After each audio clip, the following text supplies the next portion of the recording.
Boa tarde, crianças. Boa tarde, mamãe. Estamos hoje aqui para mais uma aula.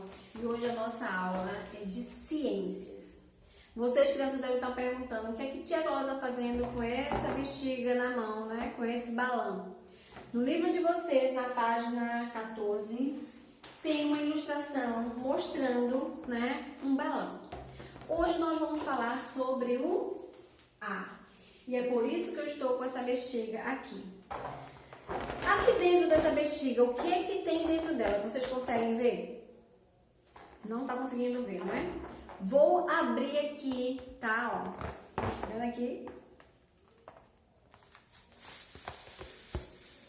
Tá dando para ouvir? O que é que tá acontecendo? Oi? Tá saindo alguma coisa de dentro. Secou. Saiu dela, ó. Ficou seca. E ela tava cheia. Cheia de quê? Cheia de ar. Muito bem. Mesmo que a gente não possa ver, o ar, ele existe. E ele faz parte do ambiente em praticamente todos os lugares onde nós estamos. Todo lugar que nos rodeia existe ar.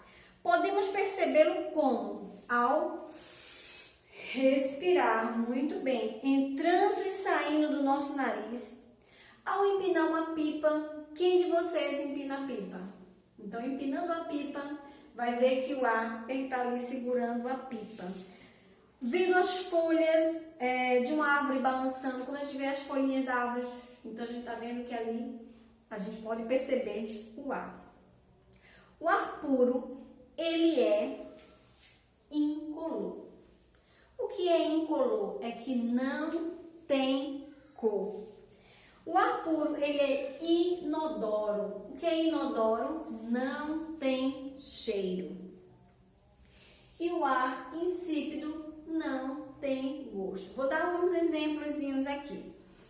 Eu estou aqui, ao meu redor tem ar. Eu não posso vê-lo, né? Ele não tem cor, então ele é incolor.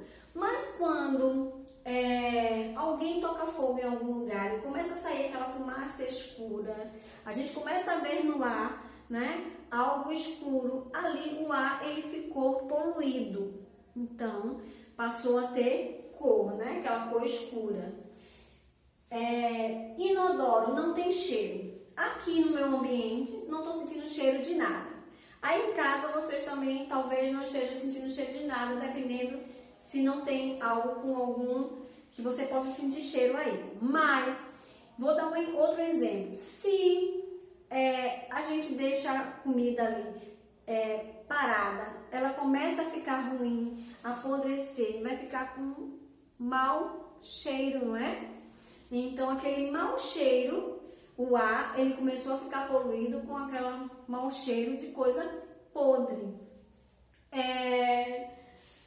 Insípido. Se eu abrir, né, a boca, eu tô sentindo o ar, mas eu não tô sentindo gosto de nada, né? Então o ar, ele não tem gosto. Eu dei 3 exemplos para vocês. O ar está presente onde? No solo, na água, nos vegetais, no corpo humano e também dentro de objetos. O planeta Terra é envolvido por uma camada extensa de ar. Eu desenhei aqui. Aqui é o planeta Terra. E ao redor do planeta Terra tem essas camadas. Essas camadas são camadas de ar que envolvem a Terra. E que nome damos a essa camada de ar que envolve a Terra? A termosfera. A termosfera é a camada de ar que envolve a Terra. Sem ela, era impossível ter vida aqui no planeta, sabia disso? Porque se não existisse essa camada de ar, o Sol ia bater diretamente na Terra e ficaria insuportável viver, porque estaria muito quente, e aí todo mundo aqui ia ficar torrado, não é? Não ia conseguir ter vida. E também, se ela não existisse, os dias poderiam também ser muito frio. Então, ou quente demais ou frio. Então, a atmosfera atmosfera, que é o ar que envolve a Terra, é muito importante para os seres vivos. O ar também ele é composto por qual gases? Eu coloquei aqui, ó, gás carbônico, nitrogênio e oxigênio. O oxigênio é o principal a nós seres humanos, que é o que nós precisamos para viver. Sem oxigênio, nós não viveríamos. Já as plantas, né, elas precisam do gás carbônico. Nós respiramos oxigênio e liberamos o gás carbônico. Já as plantas, elas absorvem o gás carbônico e libera para a gente o oxigênio. Não é bem interessante isso? Então, assim, é importante, né, essa troca do gás carbônico e do oxigênio. Vemos também aqui que, apesar da sua importância, o ar vem sofrendo a poluição causada por indústrias, por queimadas, essa quantidade enorme de automóveis na rua, soltando aquelas fumaças, né, poluídas. Isso faz com que o ar ele sofra alteração, fique poluído e isso possa prejudicar a nós seres humanos, né, a vida no planeta. O ar poluído pode causar muitas doenças como bronquites, asmas, alergias, irritações nos olhos, na garganta. Muito ruim essa questão, né, da poluição do ar. E nós somos responsáveis para manter o ambiente limpo, o ambiente puro. Vamos também estudar aqui sobre a pressão do ar. A pressão do ar é conhecida por pressão atmosférica. Você sabe que tudo que existe na Terra está envolvido pela atmosfera.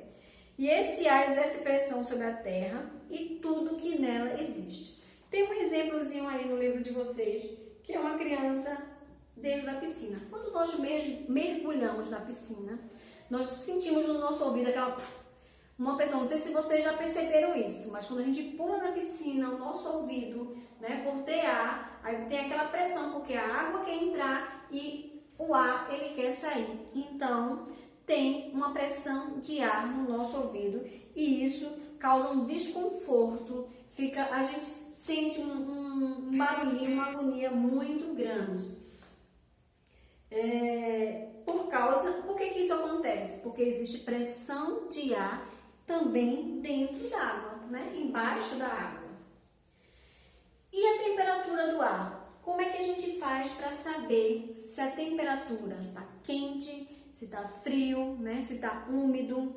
Quanto mais quente fica a superfície terrestre, devido à incidência de quê? De raios solares que vai batendo na Terra, o tempo vai ficando mais quente e o ar ele começa a aquecer também. Então a temperatura do ar é medida com um aparelho chamado termômetro. Vocês já ouviram falar nesse aparelho? No livro de vocês também vão dar uma olhada, tá? Tem aí o termômetro, ele serve para medir a temperatura. A umidade do ar diz respeito à quantidade de vapor de água presente na atmosfera. Então, se está úmido é porque está molhadinho. Se está seco, né, é porque falta essa umidade. Então, quanto mais seco, mais o ambiente ele vai ficar, o ar fica ruim, né? E isso causa doenças. No livro de vocês tem uma observação aí falando que na região centro-oeste do Brasil, o ar apresenta baixo nível de umidade, ou seja, é um ar mais seco.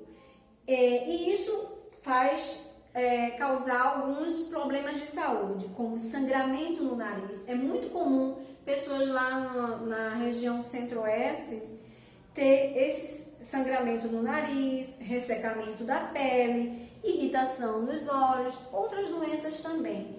É muito comum nessa região por causa do ambiente mais seco, né? Do ar mais seco. O vento. Vocês já perceberam o vento? Então agora a gente vai falar sobre ele.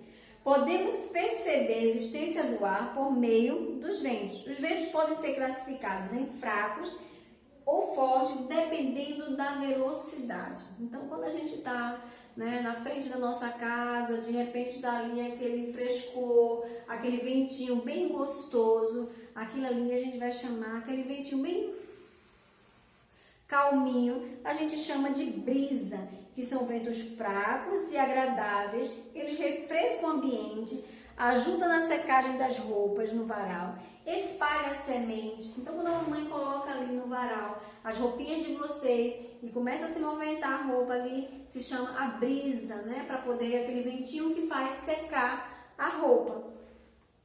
Ventania. O que é uma ventania? É um ar se movimenta com mais força que a brisa. É capaz de deslocar as telhas de uma casa e formar redemoinho com poeira.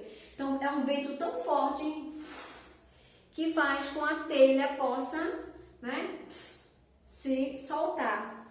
Porque é uma ventania. Pode causar também poeiras e aqueles redemoinhos mais fortes. Vai girando, né? No livro de vocês tem uma foto mostrando. O furacão. Já ouviram falar em furacão? Né? Existem países por aí que tem furacões, que vai vindo e quando ele vem, ele sai destruindo a cidade, formados por ventos muito fortes e podem causar destruição de casas, plantações e pessoas podem até morrer, né, no meio de um furacão. Existem alguns aparelhos usados para indicar a velocidade do vento. Então, o termômetro, ele mede a temperatura. Agora nós vamos falar sobre o anemômetro. O que é anemômetro? Mede a velocidade do vento, muito usados nos reservatórios e nos aeroportos. É por meio de anemômetro que os meteorologistas conseguem fazer uma previsão de quanto tempo uma massa de ar leva para chegar em um determinado local. Então tem aqui, né, no livro de vocês também, o anemômetro. Ele vai medir a velocidade do vento. A biruta, já ouviu falar na biruta? É também um aparelho, um instrumento cônico com a extremidade maior fixa em um arco e a extremidade menor móvel.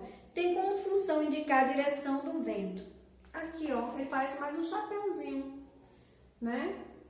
Um conezinho. A biruta é indispensável aos aeroportos, então nos aeroportos tem, pois os aviões só devem levantar voo e aterrissar no sentido contrário ao vento. Ou seja, se o vento está vindo para cá, né, está mostrando que está vindo para cá. Então, o avião ele vai descer no lado contrário. A mesma coisa ele faz quando ele vai pousar, não. Ele vai... os aviões devem levantar voo. Para levantar voo também, eles têm que ir contrário ao vento. E o catavento indica a direção do vento. Então, a gente viu que o anemômetro mede a velocidade do vento, o biruta mede a extremidade, né, para saber em que sentido está, e o catavento também vai indicar a direção do vento. Então, tem aqui no livro de vocês. Vocês vão ler juntamente com a mamãe todo esse texto, vão assistir a aula novamente, vão entender porque está bem fácil e depois responder a página 16 e 17. Eu creio que ficou bem fácil. Aproveitem a aula, peguem uma bexiga, encha, faça a mesma experiência que a tia Cláudia fez aqui, tá bom? Tchau, tchau e até a próxima aula.